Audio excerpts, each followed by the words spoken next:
السلام علیکم۔ Supreme court سے ایک نئی ویڈیو کے ساتھ میں ہوں ابرار حسین استوری۔ آج سپریم کورٹ میں پیپلز پارٹی کے سینئر رہنما سینیٹر اور سینئر قانون دان اعتزاز احسن نے سپریم کورٹ میں ایک درخواست دائر کی ہے۔ اس درخواست میں کیا کہا گیا ہے ان کی جانب سے، اور آج انہوں نے درخواست دائر کرنے کے بعد سپریم کورٹ کے باہر میڈیا سے گفتگو بھی کی۔ کیا انہوں نے باتیں کی، انہوں نے اپنی درخواست میں کیا کچھ لکھا ہے، کیا درخواست میں استدعا کی ہے، اس سب کے حوالے سے آپ کو آگاہ کروں گا۔ اعتزاز احسن جو سینئر قانون دان ہیں، ان کی جانب سے سپریم کورٹ میں اس وقت موجودہ صورتحال میں خاص طور پہ پاکستان تحریک انصاف کے 9 مئی کو جو جس طرح واقعات ہوئے، آپ کو یاد ہو تو لاہور کور کمانڈر کے گھر میں جس طرح جو ہے وہ اس سے جلایا گیا، اور اس کے ساتھ ساتھ جی ایچ کیو پر جس طرح جی ایچ کیو کے گیٹ پر حملہ ہوا، اس کے بعد پاکستان تحریک انصاف کے کارکنوں کے خلاف جو ہے حکومت سمیت جو دیگر ادارے ہیں وہ متحرک ہو گئے، رہنماؤں کو کارکنوں کی گرفتاریاں ہوئی، اور اب ان کا جو ٹرائل ہے وہ فوجی عدالتوں میں، خاص طور پر جو کارکنان ہیں جنہوں نے حملے کیے جی ایچ کیو کے گیٹ پہ، اور اس کے ساتھ ساتھ کور کمانڈر کے گھر میں، فوجی تنصیبات پہ، فوجی جو عمارتیں ہیں ان پر، ان کے خلاف جو ٹرائل ہے وہ فوجی عدالتوں میں چلانے کا حکومت نے اعلان کیا تھا، اور اب ان کے ٹرائلز کے حوالے سے معاملات پیچیدہ ہو چکے ہیں۔ تو آج اسی حوالے سے اعتزاز احسن کی جانب سے درخواست میں یہ استدعا کی گئی ہے کہ سویلین کا جو فوجی عدالتوں میں ٹرائل ہے وہ غیر قانونی اور غیر آئینی قرار دیا جائے۔ سپریم کورٹ سے یہ درخواست کی گئی ہے۔ اس کے ساتھ ساتھ اعتزاز احسن نے جو درخواست ہے وہ وکیل سلمان اکرم راجہ کے ذریعے دائر کی، اور خود جو ہے اعتزاز احسن سپریم کورٹ آج آئے، حالانکہ ہفتے کو سپریم کورٹ میں چھٹی ہوتی ہے، اس کے باوجود وہ آئے اور یہ درخواست انہوں نے خود دائر کی ہے۔ اور اس کے ساتھ ساتھ درخواست میں یہ موقف اختیار کیا گیا ہے کہ وفاقی حکومت نے فوجی عدالتوں میں ٹرائل کے جو کور کمانڈر کے فیصلے پر ربر اسٹمپ کا کردار ادا کیا ہے، اور ساتھ ساتھ سویلین کا ٹرائل آرمی ایکٹ کے سیکشن 2 اور 59 آئین سے متصادم ہے، اور اسے آئین کے خلاف قرار دیا جائے۔ ساتھ ساتھ درخواست میں یہ استدعا کی گئی ہے کہ آرمی ایکٹ قانون کے سیکشن 2 اور 59 کو کالعدم قرار دیا جائے، اور اس کے ساتھ ساتھ آرمی ایکٹ کا سیکشن 94 اور 1970 کے رولز غیر مساوی ہیں۔ ساتھ ساتھ یہ بھی کہا گیا کہ سیکشن 94 اور 1970 کے رولز کو غیر آئینی قرار دیا جائے۔ اس کے ساتھ ساتھ اعتزاز احسن کی درخواست میں یہ بھی استدعا کی گئی ہے کہ انسداد دہشت گردی عدالتوں کے ملزمان کو عسکری حکام کے حوالے کرنے کا فیصلہ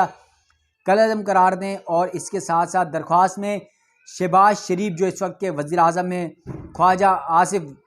وزیر دفاع ہیں، رانا ثناء اللہ وزیر داخلہ ہیں، اور chairman P T I Imran Khan, اس کے ساتھ ساتھ 5 صوبوں کے جو آئی جیز ہیں، تمام صوبوں کے چیف سیکرٹریز، وزارت قانون، داخلہ، وزارت دفاع، کابینہ ڈویژن کو اس درخواست میں اعتزاز احسن کی جانب سے فریق بنایا گیا ہے۔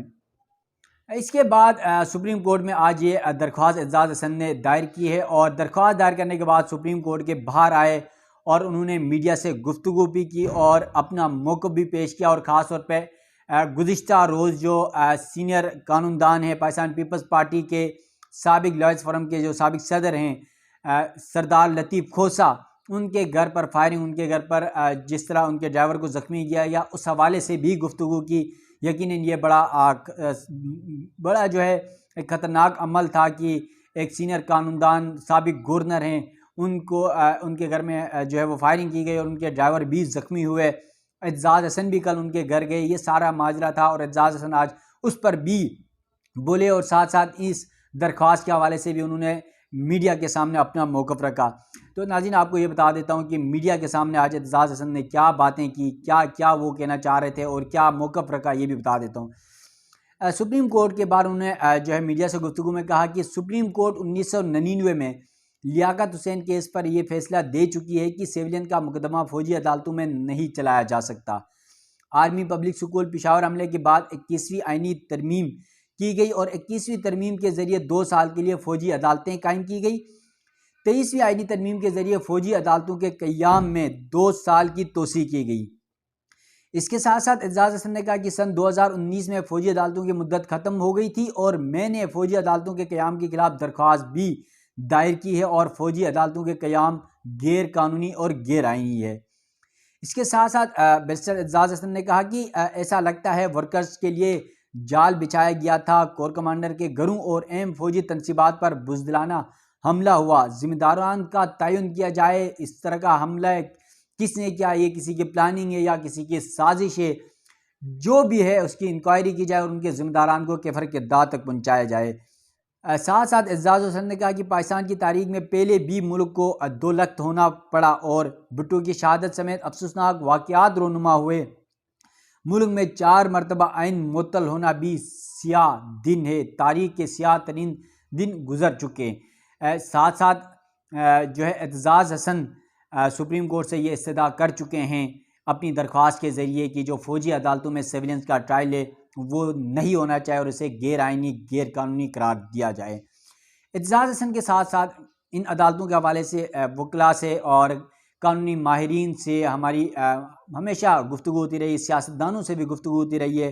اس وقت پی ڈی ایم کے علاوہ تمام جو سیاسی سوجھ بوجھ رکھنے والے لوگ ہیں وہ یہ سمجھتے ہیں کہ سیولینس کا ٹرائل فوجی عدالتوں میں نہیں ہونا چاہیے۔ اس کے ساتھ ساتھ ناظرین آپ کو یہ بھی بتا دوں کہ اعتزاز حسن پہ آج کل یہ بھی الزام ہے کہ وہ پاکستان تحریک انصاف اور chairman P T I Imran Khan کے لیے کام کر رہے ہیں۔ یہی الزام لطیف کھوسہ کے اوپر بھی ہیں، لیکن تاحال اعتزاز حسن اور لطیف کھوسہ دونوں پاکستان پیپلز پارٹی میں موجود ہیں، مگر پیپلز پارٹی کی قیادت کی جانب سے انہیں نظر انداز بھی کیا جا رہا ہے، باقاعدہ طور پر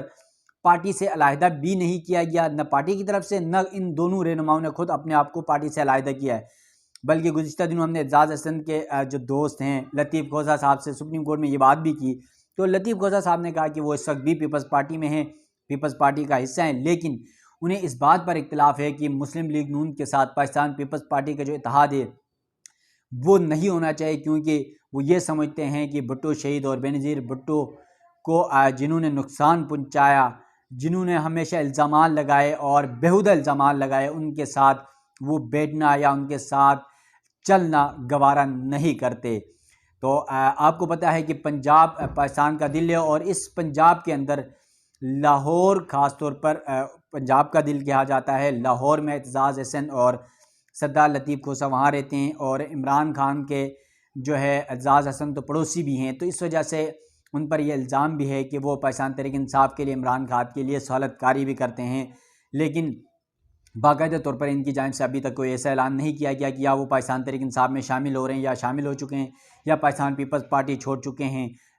فی الحال وہ اس وقت بھی پیپلز پارٹی میں، لیکن ان کا موقف، ان کا جھکاؤ پاکستان تحریک انصاف کی طرف نظر آ رہا ہے، اور ساتھ ساتھ ان کے بیانات بھی کھل کے وہ بیانات دیتے ہیں، اور دونوں سینئر قانوندان ہیں، ہمیشہ حق اور آئین کی بات کرتے ہیں، قانون کی بات کرتے ہیں۔ شاید ہو سکتا ہے کہ آج اگر عمران خان کے حق میں بات کر رہے ہیں تو ممکن ہے کہ وہ آئین اور قانون کی بات کر رہے ہیں، ایسا نہیں کہ وہ عمران خان کے لیے بات کر رہے ہیں۔ تو اب پیپلز پارٹی بھی اس وقت خاموش ہے ان دونوں رہنماؤں کے حوالے سے، خاص طور پر سردار لطیف کھوسہ کو تو لائز فورم کے جو صدارت تھی اس سے تو ہٹایا جا چکا ہے، مگر پارٹی سے ابھی تک باضابطہ طور پر نہیں ہٹایا گیا۔ تو اب پاکستان تحریک انصاف کے جو کارکنان ہیں جن کو فوجی عدالتوں میں جن کا ٹرائل ہوگا، ان کے حوالے سے اعتزاز حسن نے سپریم کورٹ میں جو درخواست دائر کی ہے